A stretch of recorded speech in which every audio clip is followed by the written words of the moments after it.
Pero sin pensarlo mucho, Jon Snow terminó siendo una decepción. ¿Qué tienen en común Shingeki no Kyojin y Fuego de Tronos? A simple vista, nada, aparte del gore, sus elementos de fantasía, el grado de política que puedan tener, la enfermiza cantidad de plantings, sus grandes batallas, un poquito de ciencia ficción en la temática del tiempo, sus giros inesperados, personajes que maduran, una masiva cantidad de personas o criaturas controladas por alguien con el fin de acabar con todo a su paso. Bueno, puede que sí tenga más parecido de lo que se piensa. Aún así, están estructuradas de formas muy dispares. Por un lado, desde su primer capítulo, Fuego de Tronos ha sido una historia llena de matices. La serie exploraba un mundo vasto y abierto, permitiendo a los personajes experimentar choques y conflictos a través de sus diversas perspectivas y vivencias, donde cada bando juega un papel crucial, compuesta en una macrohistoria de varias tramas paralelas. Aunque algunas de estas tramas te puedan gustar más que otras, todas convergen en un mismo punto para crear una odisea épica. Attack on Titan es prácticamente lo opuesto. Empezó con un solo enfoque, de una perspectiva limitada, dado que teníamos que ver solo lo que supuestamente quedaba de la humanidad. Gradualmente esto fue cambiando hasta llegar a una cuarta temporada, donde la escala de grises se siente mucho más intensificada que cualquier serie que yo haya visto al menos. Y esto es gracias al contraste de cómo empezó esto.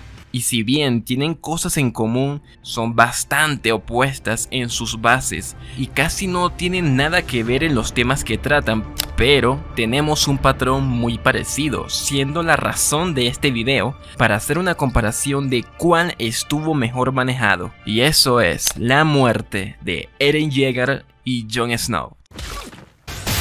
Cuando vemos morir a Eren o a Jon, da igual, nos hacen pensar que las dos series están haciendo algo imposible. Como espectadores, matar a tu protagonista es impensable. Y si es verdad que en Fuego de Tronos ya nos habían apuñalado con esta idea matando a otros personajes, pero Jon era de esos casos especiales. Era un protagonista intocable. Pero recuerda, Fuego de Tronos no tiene protagonistas. El que piense que esta serie no tiene protagonistas no tiene idea de qué habla. Jon es como mínimo una de las caras de la serie. Pero no me quiero desviar. Jon muere por haber creído en que hacía lo correcto. Unir dos bandos por un bien en común contra un antagónico, contra el villano que representaba la muerte, los caminantes blancos, y que un joven hiciera tal bien era quizás demasiado noble de su parte. Cuando Jon muere, pensamos que la serie ya no tiene un límite, están haciendo lo que les da la gana, y lo más increíble es que fue un cierre de temporada,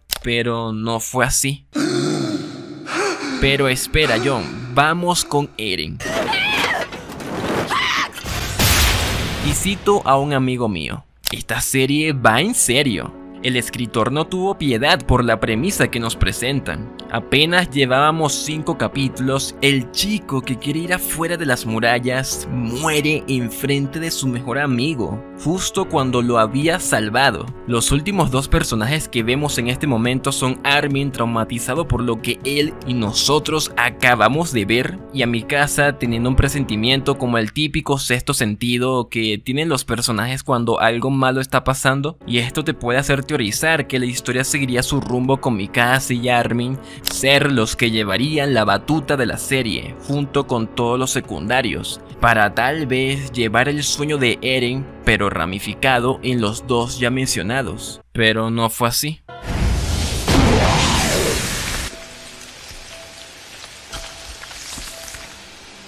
Ahora pregunto, ¿estas 2 escenas estuvieron bien? Esto no es un directo en vivo, la pregunta es retórica, pero si tuviese que responder diría... es complicado. Cuando hablamos de la muerte en la ficción, y sí, probablemente me pondré a sobreanalizar, cuando hablamos de la muerte en la ficción caemos en un pozo sin fondo. En otras palabras, en un tema bastante profundo. Para bien y para mal se puede jugar mucho en escritura. Con la muerte de alguien puedes desarrollar a otro personaje, darle credibilidad a lo que propones, ya que si nadie muere en una guerra, será imposible tomarte en serio. ¿Verdad, Naruto? Pero ¿qué pasa cuando un personaje revive? O que resulta que no había muerto, o lo que sea, el personaje volvió. Independientemente de que tenga un sentido narrativo, las dos tenían sentido, sobre todo la de Eren. Quizás ahora esas dos muertes pierdan un poco de valor. Al fin y al cabo fuimos engañados con un dolor o impacto emocional que ya no se ve igual.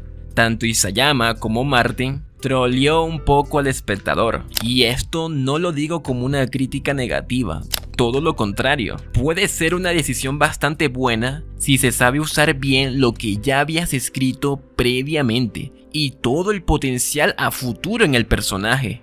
Aquí el escritor está en una cuerda floja porque si el personaje que volvió no cumple lo suficiente en su arco o todo lo que gira en torno, en retrospectiva su falsa muerte habrá quedado como una mala decisión, un mal sabor de boca, porque si no le das el desarrollo y un peso enorme en la trama, ¿para qué lo reviviste? No sé cuál pienses tú, de cuál te parece que compensó bien la falsa muerte. Pero sin pensarlo mucho, Jon Snow terminó siendo una decepción. Jon fue el bastardo, ese que quedaba a un lado en una subtrama, el cual al comienzo se sentía muy lejano. Era un personaje que no tenía casi ni relevancia, y ese era el punto. Era un don nadie, y así lo trataba la propia serie.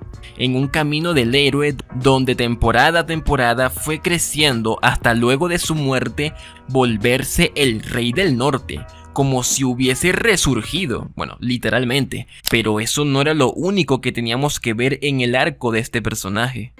Luego de matar a los suyos por traición y tener una batalla por el norte, a Jon le faltaba desarrollar dos cosas aún más importantes: el que realmente nunca fue un bastardo, que era un Targaryen, y todo lo relacionado a los caminantes blancos. No es casualidad que capítulos atrás, cuando Jon es encarado por Night King por la muerte, muera posteriormente para así volver, como si su misión fuese tan grande que aún las cosas no habían acabado. La serie intenta responderlo de forma ambigua con la sacerdotisa,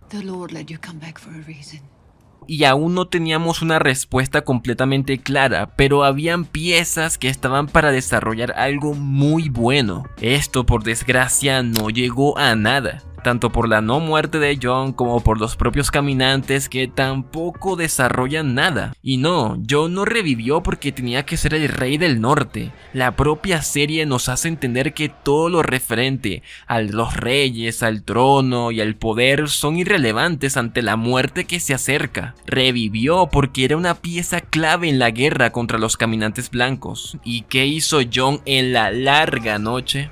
Ladrarle a un dragón como si fuese un perro. Y en el tema de que era un Targaryen fue tocado muy superficialmente, sin tener ningún tipo de consecuencia o exploración en el personaje. En la octava temporada fue como si no hubiese importado, aun cuando la sexta y séptima temporada tienen cierres relacionados muy relevantes sobre el arco de Jon. Pero tenemos a Eren. Su arco de eliminar aquello que le quita su libertad, los titanes, para posteriormente ser el mundo. Luego de su falsa muerte, capítulos después, pareciera como si la historia se hubiese arrepentido y no hubiese tenido la valentía necesaria para matar a su protagonista. Pero como mencioné anteriormente, en retrospectiva es todo lo contrario. Eren tiene un desarrollo que hace de su muerte un gran punto de inflexión. En la cuarta temporada podemos entender y tener una noción de por qué Eren hace lo que hace, pero es con cada capítulo que pasa, es cuando vamos entendiendo todo el plan que tenía el escritor con su protagonista. El pico más alto de Eren es gracias a su propio deseo de algo que sabíamos desde el momento de su falsa muerte. El mar, el paraíso, es justo lo que Eren lo motiva gracias a Armin.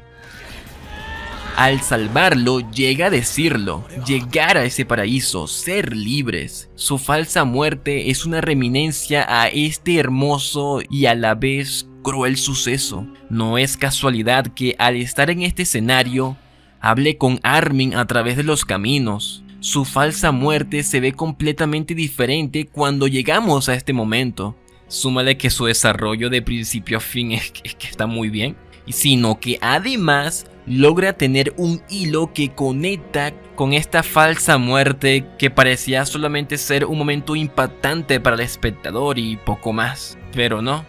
A diferencia de Jon, el único arco que cumple bien es el del héroe, pero toda la construcción de Eren está hilada detalle a detalle para llegar a este punto. Jon solo queda como una sombra en las últimas 2 temporadas, donde pierde foco. Y vuelvo a la pregunta del comienzo. ¿Estas 2 escenas estuvieron bien? ¿Cuál falsa muerte está bien hecha? La de Jon es un gran momento, pero en el momento, en retrospectiva, pierde mucho. La de Eren sin duda es la forma perfecta de hacer una falsa muerte, de resurgir a un personaje, al protagonista. Y hasta aquí el análisis, comentario, opinión, no lo sé. Da like, comenta, suscríbete si no lo has hecho y activa la campanita. Y por si quieres ver más de Juego de Tronos y de Shingeki no Kyojin, te estará apareciendo 2 videos de cada una de las series. Sin más que decir, Shin Sao Sasageyo y Valar Morghulis.